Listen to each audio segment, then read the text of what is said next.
اے علی یہ بتائیے کہ اس زمین پہ وہ ایسے کون سے لوگ تھے کہ جنہیں مرنے کے بعد دوبارہ پھر سے زندہ کیا گیا؟ امام علی علیہ السلام نے فرمایا وہ لوگ اصحاب کہف تھے۔ اللہ نے اصحاب کہف کو 309 سال تک ایک ہی غار میں سلائے رکھا اور 309 سال کے بعد اسے غار میں دوبارہ پھر سے زندہ کیا۔ بے شک یہ میرے پروردگار کا ایک عظیم معجزہ تھا۔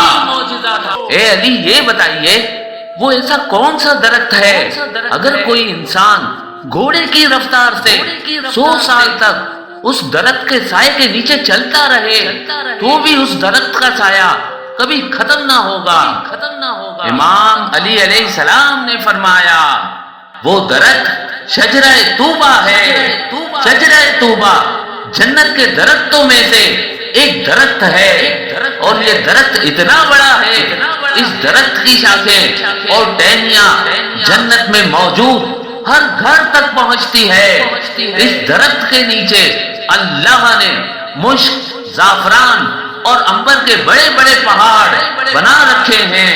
جنت کے اس ایک اتنے بڑے درخت کی مثال ہماری اس دنیا میں سورج ہے، کیونکہ سورج کی روشنی اور کرنیں ہماری زمین پہ موجود ہر گھر تک پہنچتی ہے۔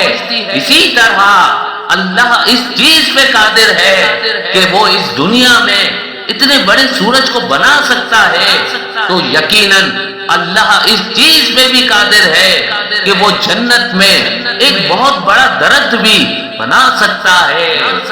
قرآن مجید کی ایک آیت کا ترجمہ ہے اور جو لوگ ایمان لائے اور نیک کام کرتے رہے تو ان کے لیے جنت میں طوبہ ہے اور یقیناً آخرت میں بھی ان کا انجام اچھا ہے۔